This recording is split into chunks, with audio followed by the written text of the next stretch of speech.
Hello,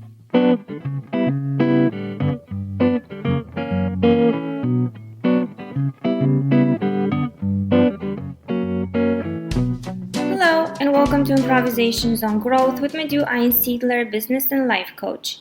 My name is Adina Ahiri, Madhu's discussion companion, and it is my pleasure to guide you on a new episode striving to understand what we call our new normal. What does it mean to us right now, and where it can lead us? This year's challenges emphasized an important aspect of our humanity: taking care of each other, watching for one another, and sharing. But what is sharing? Are some people more willing to share than others? What does sharing mean to you? Do you feel that we abide by certain unwritten rules about sharing that keep us from helping one another? Are these rules so ingrained that they shape how we act without us even noticing? Listen and explore what sharing means to you. Hello, Madhu. How are you? Hi, Adina. Good to see you. Good to hear you. How is it to live with this constant threat? It seems like this war news that you hear, and you just continue hearing it. It sort of turns into a new normal. Oh yes, the States, they're having a new high of infections. Oh yes, the virus is surging again. And so I think for me, reading the news from over here, this sounds like a new normal state for the States, like record high numbers of infections. But how is it? I mean, you have been living with this for, I don't know, 3-4 months now?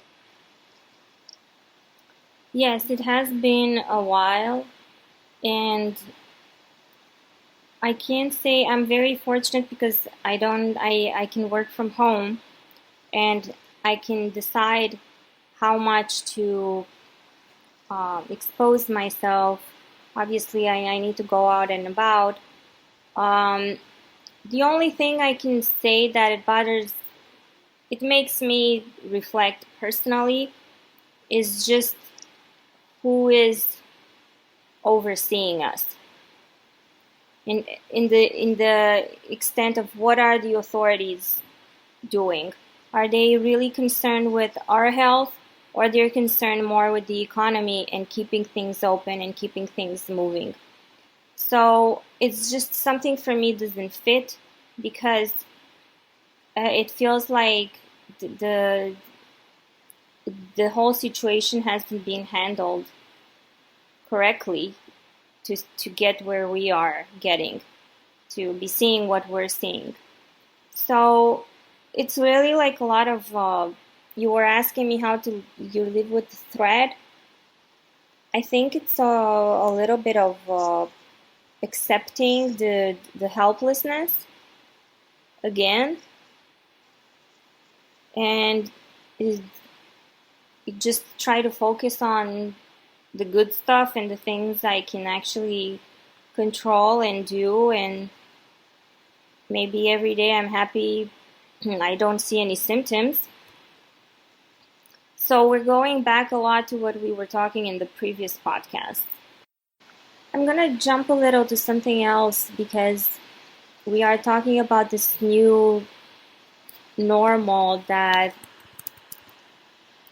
to me, it sounds a little backwards, in the sense of, instead of getting even closer and helping each other and maybe hugging more and maybe doing more with our world, we are forced to go a little bit to do the opposite, to distance ourselves, to be cautious, to separate, to put like distance in between us, not to shake hands. All this makes me think of not connecting.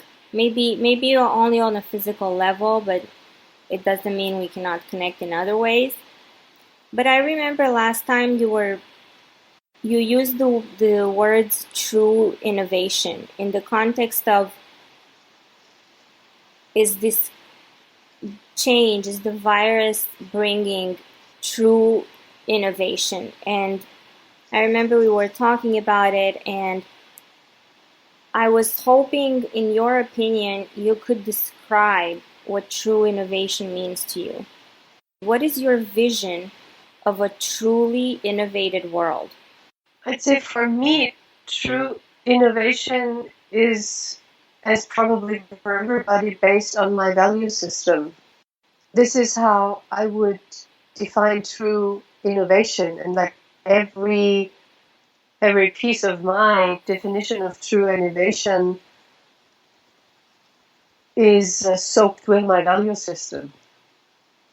So true innovation for me would be, I truly believe, and there are a lot of studies out there who confirm my belief, that we are not living in a scarce world, that we don't need to compete for resources, that as a world together, there is more than enough food, water, clean air, money, just everything that we would need. It's just distributed in a really wicked and dysfunctional way.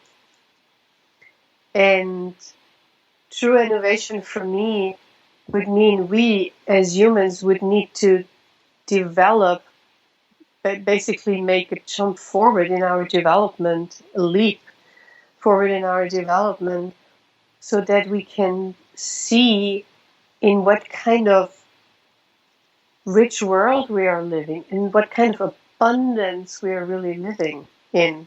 And that by sharing this abundance,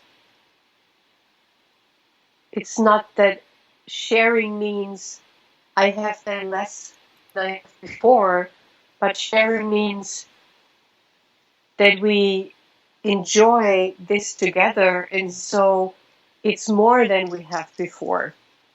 So, like a tiny little example, we have neighbors that we befriended, a couple, and we help each other out. So if they're watering our plants, we water their plants.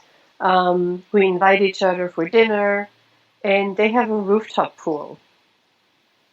And they gave us the key, and they say, well, come up, and whenever you want to swim, use our rooftop pool. Because it's just the two of us, and why don't you come and use the pool? So because it sits there anyways.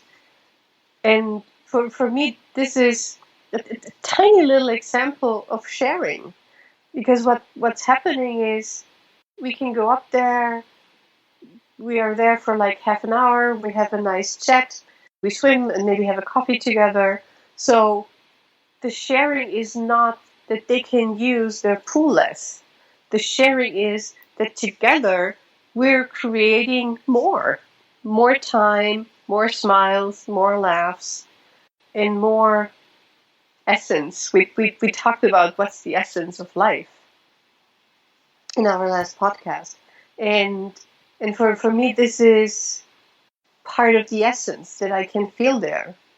And now with my dad gone, when I'm with my mom, then I started inviting people for coffee and snacks, so that my mom is not so lonely, and that she kind of her social ties, because that's not one of her strengths to do that. And it's just nice to have people around in the house.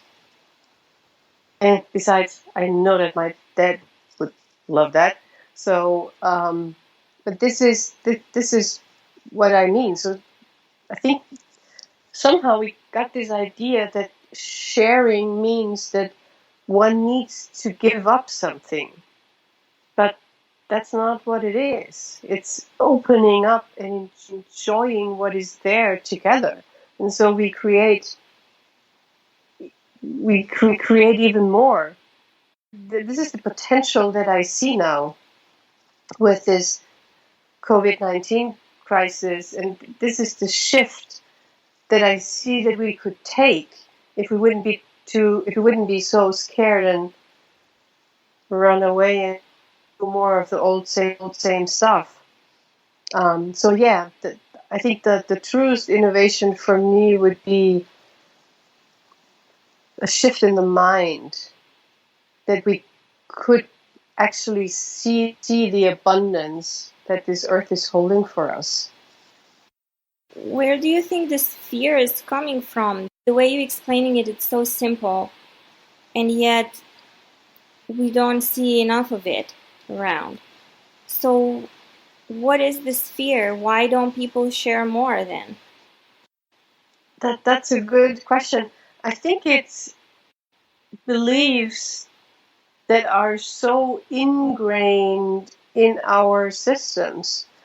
I mean, I grew up with the belief there are two things in life that you don't share. That's the car and your wife. Okay, obviously that comes from my dad. You know, as we have talked before, he he has he had simple rules for life, and this was one rule: friendship ends where money begins. Be really clear what you do with your money, because it affects your friendships. Those beliefs and rules of life or values are so deeply ingrained, and that it's really tough to overcome them. I mean, I feel this myself. Like we had the situation where the car of our neighbor broke down. My husband is just really good at this, and he was like, "Well, you can use our car." And I was like, "Oh my God, this is one rule of life: you don't share your car." And I really felt how this was just popping up. The first moments, I was like, "Oh no, we cannot share our car." And what if, he, I don't know, doesn't pay the gasoline, or if he, makes a car accident, or whatever. It's like thousands of worries that were rushing into my head. And by now I can listen to those worries, and a lot of times, not all the times, but a lot of times, know that, okay, that's just noise in my head, and not listen to them, and turn my attention towards the here and now. But it takes an effort. Fortunately, so my husband knows that, and so he's like, "Hey, we're fine. I'm taking care of it, and we can share the car." So you just need to overcome those old ingrained fears, and they have been around, for centuries, really, and being passed on. So this is how our society is built. Competition is it. The survival of the fittest is it. I mean, these are the thoughts that are so deeply ingrained. Thank you for listening to Madhu's podcast. I hope that our discussions have helped construct your own vision as to what true innovation means and how you can contribute to a better world. Do you agree that it takes an effort to overcome fears based on deep ingrained beliefs and rules of life? Also, have you noticed how often we are not prepared to make this effort? You are welcome to share your conclusions with Madhu by emailing her at madhu@einsiedler.at or leave your feedback on her social media on Facebook and LinkedIn. Until next time, live fearless and share more.